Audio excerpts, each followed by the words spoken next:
check out the issues on the ground and bring them to you. Point blank. I'm Celene. And I'm Lyn. Tonight we are looking at the issues of foreign workers yet again. Last Wednesday, we spoke to 4 residents from various parts of Singapore, including Serangoon Gardens, about this issue. And this morning, following all that shebang, Minister of National Development Ma Tan himself actually spoke about the matter. Before we start our chatter for the night, let's recap what's been happening since Serangoon Gardens made the headlines. The petition and resulting uproar from residents of Serangoon Gardens regarding the building of a transitional dormitory for foreign workers in the area has led National Development Minister Ma Tan to meet the media this morning. During the 1.5-hour-long discussion, he talked about the strategic big picture for Singapore, stressing on the need for Singaporeans to accommodate the increasing presence of foreign workers to attain a better life for the country. He also pointed out that the panic and anger expressed by Serangoon Gardens residents could have been avoided if wrong information confirming the use of the school as a temporary dormitory had not been leaked out. As part of the planning process, what we do is we look at all the available vacant properties. We do a technical feasibility study. If it is technically feasible, then we move to the next step, which in this case would be to consult with the advisor and the grassroots leader. Unfortunately, in this case, it did not get to that point because before we reached the stage of consulting the MP and the grassroots leaders, there was a miscommunication, and the email went out, which should not, it was not supposed to be that we had already decided. That was a miscommunication. There was no decision yet at that time to even shortlist it as a temporary dorm site because we had not finished the technical evaluation. So this gave rise to a lot of suspicion, that we had already made up our mind and why didn't we consult? We're trying to sneak it in and so on. So that was never the intention at all. So unfortunately, somebody somewhere made a mistake and it went up. There was a miscommunication. So obviously residents were upset by it, quite understandably so, because they feared the worst, and there was no information that could have been given at that time because we had not decided yet. Among the public, issues of class prejudice, safety concerns, and a lack of understanding have been tossed around. So are these concerns valid? The numbers deem the fear of crime associated with foreign workers is largely unfounded. Home Affairs Ministry statistics show that only 3,780 or 20% of people arrested in 2007 were foreigners. Also helping to dismiss the myth is the arrest rate. For every 100,000 people arrested, 435 are Singaporean residents and 286 are foreigners as a whole.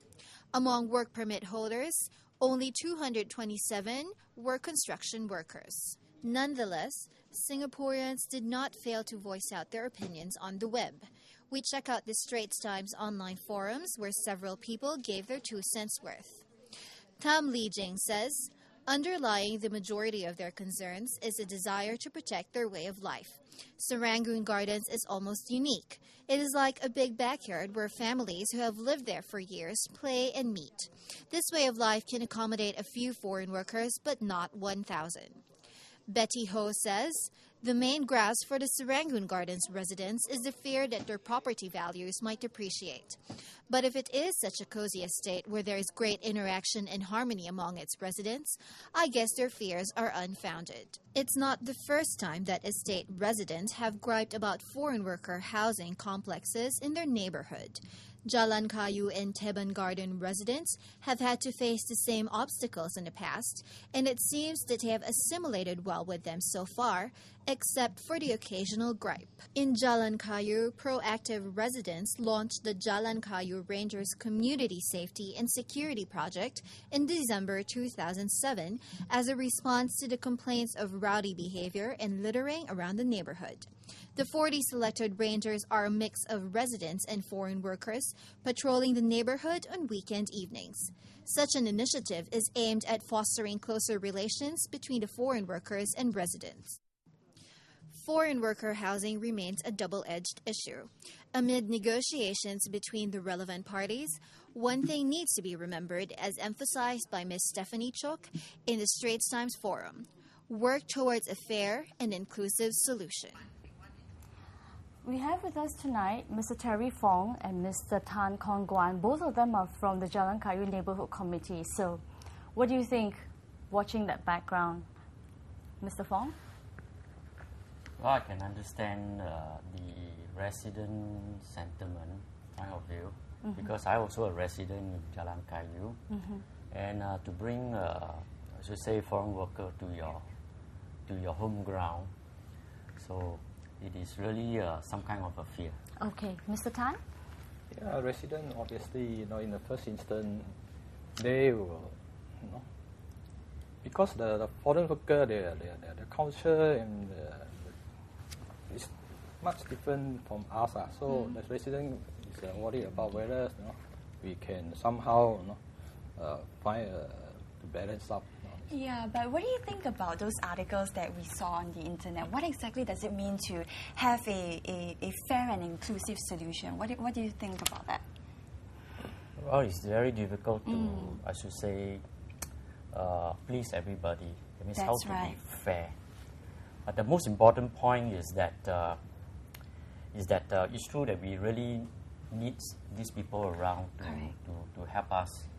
But of course, bring a worker to places like private residence, and of course, it's very difficult to draw a fair line, because everybody has to think about the ambience that is so used, quiet, and suddenly become change in the whole environment. All right, let's go on back to what Mr. Ma said this morning. Oh, okay. All right. The National Development Minister actually reiterated today that foreign workers are much needed contributors in our country. Now let's hear what he had to say. Ever since the early days of our industrialization program, we have always relied on foreign workers. It's not a new development. We've always had foreign workers with us, either to augment the workforce, our own workforce, or to take on the jobs that Singaporeans do not want or do not like to do. So this has always been. But it has become much more pronounced in recent years, because in recent years there has been economic opportunities open to us. We have seized those opportunities. We have said, let's grab these opportunities while we can, because otherwise they may go away, they may not be around later on. So by seizing these opportunities, we have seen a larger influx of foreign workers in every sector of our economy.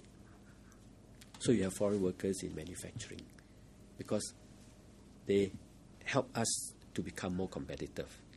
They help us to compete with China, with India, with other lower cost countries. We have foreign workers in construction, which is a very obvious, because you see them everywhere. The manufacturing foreign workers, you don't see them because they're in the factories. But the construction foreign workers, you see them everywhere. You see them around our HDB estates. They are the ones who build our flats. They are the ones who work on our LUP projects. They are the ones who work on our road building projects, our MRT projects. So you see them. But you also begin to see them in the service sector, because they are the ones who look after our elderly. They are the ones who look after our sick in the hospitals. They are also the ones who clean our blocks, or clean our streets, or clean our parks. So they're everywhere. But there is a social cost to be paid.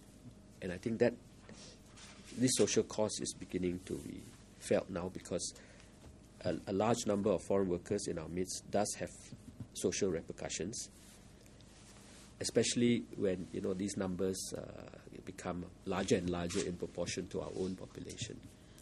And they come with different habits, they come with different customs.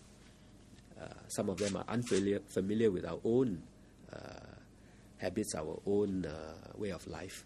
So they do create some uncertainty. They even create suspicion or fear.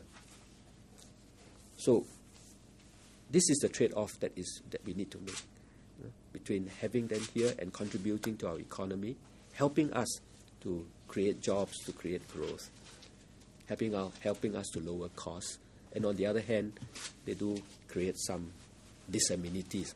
So we need to ensure that the basic needs of our population are met, the basic needs of our foreign worker population are met, housing, recreation, and so on.